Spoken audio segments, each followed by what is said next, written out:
वसल्लम को गुस्ल दे रहे थे वफात के बाद। उस मौके पर सैयदना अली ने अर्ज की, या रसूल अल्लाह, मेरे माँ बाप आप पर कुर्बान हो, आपके रहलत फरमा जाने से नबूवत, खुदाई अहकाम और आसमानी खबरों का सिलसिला कता हो गया। ये तीनों अल्फाज जरा देखें, रसूलुल्लाह के दुनिया से तशरीफ ले जाने के बाद नबूवत, खुदाई अहकाम और आसमानी खबरें तीनों खत्म।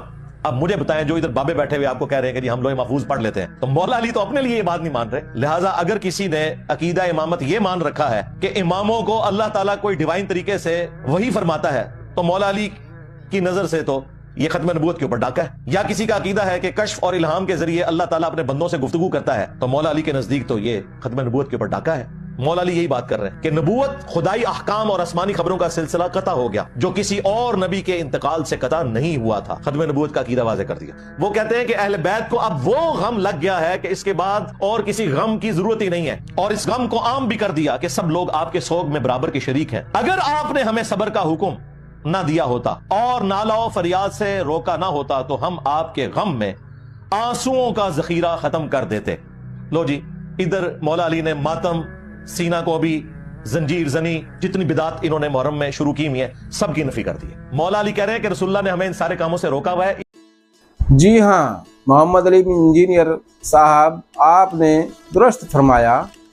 यानी रसूल खुदा सल्लल्लाहु ताला अलैहि वसल्लम की रहलत के वक्त, यानी कि जब मौला इमाम अली अलैहिस्सलाम गुस्ल दे रहे थे, तो आपने ये फरमाया कि आज रसूल खुदा सल्लल्लाहु ताला अलैहि वसल्लम के दुनिया से जाने के बाद वही का नुज़ूल और खुदाई अहकाम और आसमानी खबरें, ये तीनों मुनक़ता हो गई।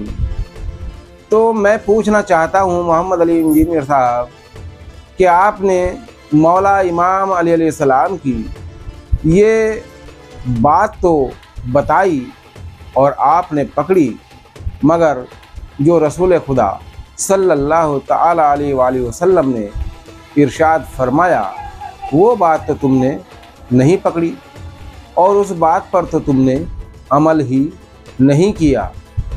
जब ये बात तुम कहते हो तो तुम्हारे मुंह से अच्छी इसलिए नहीं लगती है क्योंकि तुम कुछ रिवायतें लेते हो अपने मतलब की, और जिसमें तुम्हारा मुफाद नहीं होता है उसको तुम ज़ईफ़ बता देते हो या उसको मन घड़ंत बता देते हो।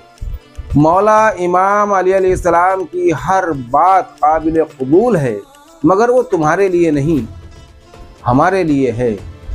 क्योंकि तुम्हारे लिए इसलिए नहीं कि तुमने मौला अली को मौला माना कब है। अगर मौला तुमने माना है तो बताइए अपने दीन ईमान से कि मौला का मुकाम ऊंचा होता है, बड़ा होता है, या सहाबी का मकाम बड़ा होता है। आपने तो तमाम सहाबाओं को मौला इमाम अली अलैहिस्सलाम से अफजल बता दिया और उनसे आला बता दिया, तो मौला का मुकाम तुम्हारी नज़र में रहा कहाँ? अब क्यों मौला अली कहकर और ये हदीस पेश करते हो कि मौला इमाम अलैहिस्सलाम ने ये तीनों बातें रद्द कर दी। अब ये बाबा बैठकर कहते हैं कि हम लोहे महफूज पर पढ़ लेते हैं, तो ये गलत है। ये भी आपने जो है गलत साबित कर दिया मौला इमाम अलैहिस्सलाम ने। और जो कहते हैं कि मौला इमाम अलैहिस्सलाम ने ये भी फरमाया कि आप अगर हमें सब्र की तलक़ीन ना देते तो आज हम आंसुओं के दरिया बहा देते। लो जी, अब जो है मुहर्रम में जो ये तमाम इन्होंने मातम की और वगैरह वगैरह जो बिदत कर रखी, ये भी ख़त्म कर दी। मैं पूछना चाहता हूँ मोहम्मद अली इंजीनियर साहब कि आपने मौला इमाम अली अलैहिस्सलाम की यही रिवायत क्यों पकड़ी? मौला इमाम अली अलैहिस्सलाम ने तो ये भी फरमाया है कि सलूनी सलूनी, पूछो मुझसे जो पूछना है, अज़ल से लेकर अबद तक की पूछो।